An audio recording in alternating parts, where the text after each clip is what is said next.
आज हम लोग बेसिक गणित में प्रतिशत यानी परसेंटेज पर आधारित कुछ बेसिक कंसेप्ट्स को क्लियर करेंगे। यदि आपको मेरा वीडियो पसंद आए तो मेरे चैनल को सब्सक्राइब कर दीजिए और लाइक करिए। जैसे 1 नंबर, प्रतिशत को भिन्न के रूप में लिखना, यानी कोई परसेंटेज दिया गया हो और उसको भिन्न के रूप में लिखना हो तो कैसे लिखेंगे। तो जैसे दिया गया हो 41%, 41%, ये है प्रतिशत का साइन, एक लाइन दे करके क्रॉस स्लैश लाइन दे करके ऊपर नीचे डॉट दिया रहता है, इसको प्रतिशत का चिन्ह बोलते हैं। इसको हमको क्या करना है, भिन्न के रूप में लिखना है। तो भिन्न के रूप में लिखने के लिए क्या करेंगे हम लोग, 41 बट्टा में क्या करेंगे 100, ये हमारा फ्रैक्शन हो गया। अब एक और एग्जांपल हम लोग ले लेते हैं। जैसे 15% है, 15%, इसको हम लोग को फ्रैक्शन में लिखना है, भिन्न के रूप में लिखना है। तो क्या करेंगे, 15 लिखेंगे और 15 बटा में क्या लिख देंगे, 100 लिखेंगे। और यदि फ्रैक्शन क्या हो, सिंप्लीफाई हो रहा हो तो उसको सरल कर देंगे। जैसे 5 से 15 भी कटेगा, 100 भी कटेगा, तो 5 से 15, 5 दूना 10, 0, यानी क्या हो गया 3/20। तो ये हम लोग का आंसर हुआ। तो इस प्रकार हम लोग क्या करते हैं, किसी प्रतिशत को भिन्न के रूप में लिखते हैं। अब हम लोग का सेकंड कॉन्सेप्ट है किसी भिन्न को प्रतिशत के रूप में लिखना, यानी किसी भिन्न को हम लोग प्रतिशत यानी परसेंटेज के रूप में कैसे लिखेंगे। सपोज दैट हमको एक फ्रैक्शंस दिया गया है 1/6, एक भिन्न क्या दिया गया है 1/6, इसको हमको क्या करना है, प्रतिशत के रूप में लिखना है। तो क्या करेंगे हम लोग, 1/6 लिखेंगे और उसके साथ 100 का क्या करेंगे, गुणा करेंगे। तो ये प्रतिशत में चेंज हो जाएगा। इसके बाद इसको सरल कर देंगे, सरल करने के बाद जो वैल्यू आएगा वो हम लोग का आंसर होगा। अब इसको कट करते हैं हम लोग। जैसे देख पा रहे हैं 6 है ये और ये 100 है, ये दोनों ही किससे कटेगा, 2 से कट सकता है। तो ये हो जाएगा 2 तिहाई 6 और ये हो जाएगा 2 पचे 10, यानी 50/3। तो इसको हम लोग क्या लिख सकते हैं, 50/3%, यानी ये हो गया। अब ये हम लोग देख पा रहे हैं विषम भिन्न में है, तो इसको मिश्र भिन्न में चेंज करना पड़ेगा। तो चेंज करेंगे तो क्या होगा, 16 पर भाग जाएगा, 16 × 48, तो 16 बाहर आ जाएगा पूर्ण संख्या के रूप में, और शेष कितना बचेगा, और 50 में से 48 कट गया 2, तो 2 शेष बचा, ऊपर जाएगा बटा में 3%। तो इस तरह से हम लोग क्या करते हैं, किसी भिन्न को प्रतिशत के रूप में लिखते हैं।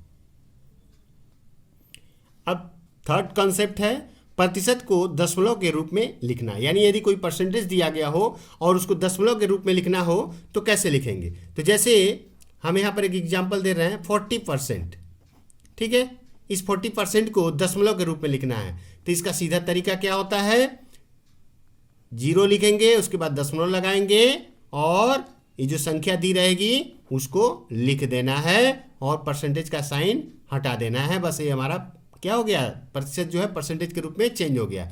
एक और एग्जांपल हम लोग लेते हैं। जैसे दिया गया हो 54%, 54%, इसको भी हम दशमलव में बदलेंगे तो क्या करेंगे, 0 लिखेंगे, दशमलव लगाएंगे और जो संख्या दी गई हो उसको लिख देंगे, ठीक है। तो ये हम लोग का क्या हुआ, इस तरह से हम लोग क्या करते हैं, किसी परसेंटेज को दशमलव के रूप में लिखते हैं। अब इसके बाद का कॉन्सेप्ट है दशमलव को प्रतिशत में लिखना, यानी किसी दी गई दशमलव संख्या को प्रतिशत के रूप में कैसे लिखेंगे। तो जैसे हमको दिया गया हो 0.18, इसको क्या करना है, प्रतिशत के रूप में लिखना है। तो क्या लिखेंगे, कुछ नहीं है, दशमलव को हटा देना है और संख्या को लिख देना है, प्रतिशत लगा देना है। इसी प्रकार जैसे 13 दिया गया हो 13%, या 0.13 दिया गया हो, इसका दशमलव हटाना है और प्रतिशत के रूप में लिखना है। तो क्या लिखेंगे, 13%, दशमलव हटा दिए और प्रतिशत लगा दिए। इसी प्रकार एक और एग्जांपल हम लोग लेते हैं। जैसे दिया गया 2.13 दिया गया हो और इसका प्रतिशत के रूप में लिखना हो तो क्या लिखेंगे हम लोग, कुछ नहीं करेंगे, 213, दशमलव हटा करके संख्या को लिख दीजिए और उसके बाद उसके साथ परसेंटेज लगा देंगे। तो ये हम लोग का दशमलव जो है प्रतिशत के रूप में लिखा जाएगा। अब यहाँ पर एक क्वेश्चन को हम लोग हल करेंगे। दिया गया है 2 रुपया 8 रुपये का कितना प्रतिशत होता है, यानी 2 रुपये को 8 रुपये के प्रतिशत के रूप में लिखना है, ठीक है। तो जिसको प्रतिशत के रूप में लिखना है उसको ऊपर लिखेंगे यानी अंश के रूप में, और जिसके साथ हम लोग तुलना कर रहे हैं उसको नीचे लिखेंगे हर के रूप में, और उसके बाद उसमें 100 से गुणा कर देंगे। तो फाइनली क्या लिखेंगे हम लोग। अच्छा, एक बात और है, हम लोग देख पा रहे हैं दोनों की इकाइयाँ सेम है, ये भी रुपया में है और ये भी रुपया में है। तभी हम लोग परसेंटेज में चेंज कर सकते हैं कि जब किसी भी एक राशि को दूसरे राशि के परसेंटेज के रूप में चेंज करना होता है तो दोनों की इकाई सेम होनी चाहिए। यदि इकाई सेम नहीं है तो इकाई को सेम करना पड़ेगा, तब उसको हम लोग परसेंटेज के रूप में लिख पाएंगे। ठीक है, तो यहाँ पर हम लोग देख पा रहे हैं ये भी रुपया है और ये भी रुपया है, तो आसानी है, कोई दिक्कत नहीं है। तो इसको हम लोग क्या लिखेंगे, 2 रुपया बटा में 8 गुणे 100। ठीक है, ये हो गया इतना प्रतिशत। अब इसको हल कर देंगे, अगर सरल करेंगे कुछ कटेगा तो कट जाए, काट देंगे, 2 से कटेगा, 2 एकम 2, 2 चौके 8, 4 से इसको कट करेंगे तो ये हो जाएगा 25। अब नीचे ऊपर में क्या बचा, 1 और 25, नीचे में 1 बचा है, तो 25 बटा में 1 हो गया। तो फाइनली कितना परसेंटेज हुआ, 25%। ठीक है, यानी कहने का मतलब क्या हुआ, 2 रुपया जो है वो 8 रुपये का कितना प्रतिशत होता है, 25% होता है। तो हम लोग का क्या हो गया, आंसर हुआ। अब यहां पर एक और सम को हम लोग करेंगे। दिया गया है 18 घंटा 3 दिन का कितना प्रतिशत है। हम लोग देख पा रहे हैं यहाँ पर 3 दिन है, ये दिन दिया गया, और 18 क्या है, घंटा है। दोनों की इकाइयाँ अलग है, तो पहले दोनों की इकाई को चेंज करना पड़ेगा, या तो 18 घंटा को दिन में बदलें या फिर 3 दिन को घंटा में बदलें। तो हम लोग क्या करेंगे, बड़ी इकाई को छोटी इकाई में ही बदलना आसान होता है। 18 घंटा रहने देते हैं, 3 दिन को क्या कर देते हैं, 3 दिन को क्या कर देते हैं, घंटा में बदल देंगे। तो दिन को घंटा बदलने के लिए क्या करना पड़ता है, 3 गुणे क्या करना पड़ता है, 24, क्योंकि एक दिन में 24 घंटा होता है। 24 यहाँ क्या होता है, 72। ये हो गया 72 घंटा। अब हमको क्या करना है, इस 72 घंटे को, यानी 18 घंटे को इस 72 घंटे के रूप में क्या करना है, चेंज करना है, प्रतिशत के रूप में लिखना है। तो क्या लिखेंगे, लिखेंगे हम लोग 18 बटा में 72 गुणे 100। ठीक है, 18 को बदलना था, तो कंपेयर किसके साथ हो रहा है, 3 दिन यानी 72 घंटा के साथ लिख दिए हम लोग। ये हो गया परसेंटेज, और इसको कट करेंगे तो हम लोग देख पा रहे हैं 18 से 72 डायरेक्ट कटता है, 18 कम 18, 18 चौक 72, और 4 से इसको कट करेंगे तो ये हो जाएगा 25 चौके 100, 4 दूना 8, 20 हो गया, 4 पचे 20 हो गया। ऊपर में क्या बचा, 1 और 25, नीचे में बचा 1, तो 25 से कम 25 बटा में 1, 25 बटा में 1 करने का मतलब कितना हुआ, 25%। ठीक है, तो यहाँ भी हमारा आंसर क्या आया, 25%। कहने का मतलब क्या हुआ, 18 घंटा 3 दिन का कितना परसेंटेज होता है, 25% होता है। अब यहाँ पर एक सम और करते हैं हम लोग। दिया गया 80 रुपये का 25/2% बराबर कितना होता है, यानी 80 रुपये का 25/2% निकालना है। तो क्या करेंगे हम लोग, 80 गुणे 25/2%, तो 25/2 लिखेंगे। ठीक है, 25/2 लिखे, 25/2, और परसेंटेज को हटाने के लिए क्या करते हैं हम लोग, नीचे 100 लेना पड़ता है। ठीक है, तो यहाँ पर गुणे 100 कर दिए, तो परसेंटेज हट गया। 25/2 परसेंटेज था, उसको हटाए तो नीचे 100 से गुणा कर दिए। अब इसको सरल करेंगे हम लोग, तो कट करते हैं, तो 25 से कम 25, 25 चौके 100।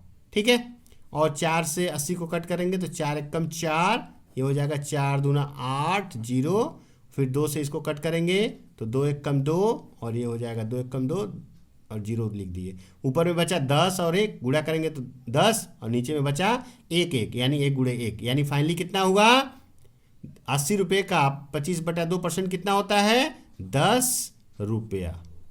तो ये हम लोग का क्या हुआ, आंसर हुआ। अब यहाँ पर एक बहुत ही इंपॉर्टेंट क्वेश्चन को हम लोग करेंगे। दिया गया है किस संख्या का 37% 148 होता है, यानी हमको आंसर दिया गया 148 दिया गया है, बट ये नहीं दिया गया है कि वो कौन सी संख्या जिसका 37% निकालेंगे। जैसे हम लोग निकाले यहाँ पर 80 रुपये का 25/2% 10 रुपया होता है, तो यहाँ पर ये नहीं दिया गया, 80 रुपया यहाँ पर नहीं दिया गया, एंड यही हमको यहाँ पर फाइंड आउट करना है। तो हम लोग मान लेंगे, माना वो संख्या क्या है, माना वो संख्या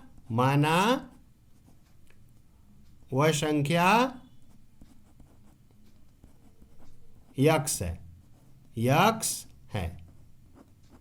ठीक है, तो यक्स का 37% बराबर कितना दिया है, 148। तो हम लिखे यक्स का 37% बराबर कितना दिया गया है 148। ठीक है, अब इसको क्या करेंगे हम लोग, ये प्रतिशत में है, इसको भिन्न के रूप में लिखेंगे तो ये हो जाएगा यक्स गुणे 37/100 बराबर 148। ठीक है, अब हम लोग इस साइड चले आते हैं और ये यक्स गुणे 37/100 है बराबर 148 है। हम 37/100 को पक्षांतरण करेंगे यानी लेफ्ट साइड से राइट साइड ले जाएंगे।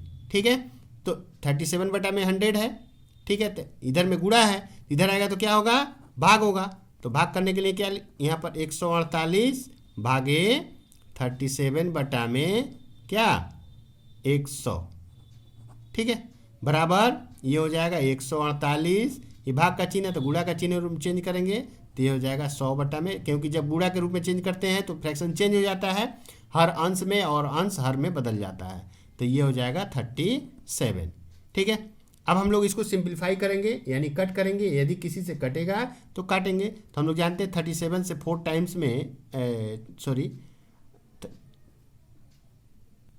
तो 37 से 148 जो है 4 टाइम्स में कट जाता है। तो 37 1 जा 37 और ये हो जाएगा 4 टाइम्स, यानी मल्टीप्लाई करेंगे तो कितना होगा 100 में 4 से मल्टीप्लाई करेंगे तो कितना होगा 400।